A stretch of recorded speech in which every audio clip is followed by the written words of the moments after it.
बिहार की सियासत में अब तस्वीर लगभग साफ है। महागठबंधन ने मुख्यमंत्री पद के लिए तेजस्वी यादव पर सहमति बनाकर 2025 के लिए विधानसभा चुनाव की दिशा तय कर दी है। 2 बार उप मुख्यमंत्री रह चुके तेजस्वी यादव अब विपक्ष के निर्वाध चेहरा हैं। उनकी रणनीति केवल सत्ता में लौटने की नहीं बल्कि सामाजिक समीकरणों की नई भाषा गढ़ने की है। आगामी चुनाव से पहले महागठबंधन ने सीट बंटवारे का फार्मूला लगभग अंतिम रूप दे दिया है। राजद 125, कांग्रेस 50 से 55 और वामदल के वीआईपी, लोजपा और झारखंड मुक्ति मोर्चा जैसे सहयोगियों को दी जाएंगी। लेकिन इस पूरी रणनीति का सबसे बड़ा राजनीतिक संदेश है सत्ता में प्रतिनिधित्व का नया प्रयोग। गठबंधन के नेताओं के मुताबिक अगर महागठबंधन सत्ता में आता है तो 3 उप मुख्यमंत्री होंगे, एक दलित, एक मुस्लिम और एक अति पिछड़ा वर्ग। राजद प्रवक्ता मृत्युंजय तिवारी ने कहा कि ये तेजस्वी यादव का मास्टर स्ट्रोक रणनीति है। वो अब यादव केंद्रित छवि से निकलकर समावेशी राजनीति का चेहरा बनने जाते हैं।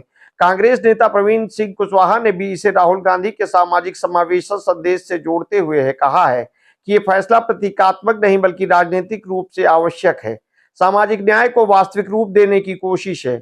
वीआईपी प्रवक्ता देव ज्योति ने और भी आगे बढ़कर दावा किया कि गुरुवार शाम तक तेजस्वी जी को महागठबंधन का मुख्यमंत्री उम्मीदवार घोषित कर दिया जाएगा और हमारे नेता मुकेश साहनी और उनके उप मुख्यमंत्री बनेंगे। ये बयान साफ बताता है कि तेजस्वी की रणनीति केवल गठबंधन प्रबंधन तक सीमित नहीं बल्कि जातीय और धार्मिक समीकरणों को केंद्र में रखकर व्यापक सामाजिक प्रतिनिधित्व की कोशिश है। हालांकि इस घोषणा ने विरोधी खेमे को हमले का मौका भी दे दिया है। राष्ट्रीय लोक मोर्चा के प्रवक्ता राम पुक्कड़ शर्मा ने कहा कि महागठबंधन के नेता हवाई किले बनाने में माहिर हैं। उन्हें पता है कि वे 3 अंकों तक नहीं पहुंचेंगे, फिर भी कैबिनेट का बंटवारा पहले ही कर रहे हैं। वहीं जनसुराज पार्टी के अनिल कुमार सिंह ने इसे चुनावी छलावा बताते हुए कहा है कि ये सब वीआईपी के मुकेश साहनी को अपने पाले में रखने का हथकंडा है। इतने बड़े पैमाने पर सत्ता का बंटवारा नौकरशाहों में टकराव और आंतरिक प्रतिद्वंदिता को जन्म देगा, जिससे तेजस्वी यादव का प्रभुत्व कमजोर हो सकता है। तेजस्वी के इस कदम को समझाने के लिए बिहार के राजनीतिक इतिहास पर नजर डालना जरूरी है। राज्य में अब तक 10 उप मुख्यमंत्री रह चुके हैं। सबसे पहले अनुग्रह नारायण सिंह ने श्रीकृष्ण सिंह के साथ 11 साल से अधिक समय तक पद संभाला और सह शासन का एक मिसाल पेश किया। कर्पूरी ठाकुर ने 329 दिन उप मुख्यमंत्री रहकर बाद में उप मुख्यमंत्री का पद संभाला। शोषित समाज दल के जगदेव प्रसाद ने मात्र 4 दिन, जबकि कांग्रेस ने रामजय सिंह यादव ने 220 दिन तक ये पद संभाला।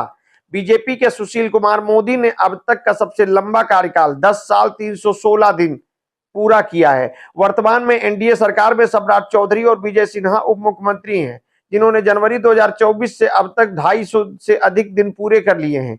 राजनीतिक विश्लेषक धीरेन्द्र कुमार मानते हैं कि 3 उप मुख्यमंत्री का फार्मूला तेजस्वी यादव को कई स्तरों पर लाभ पहुंचा सकता है और ये वंशवाद के आरोपों को कमजोर करता है। यादव प्रधान राजनीति से दूरी का संकेत देता है और दलित, पिछड़े व मुस्लिम वर्गों को सत्ता में दृश्य भागीदारी का भरोसा देता है।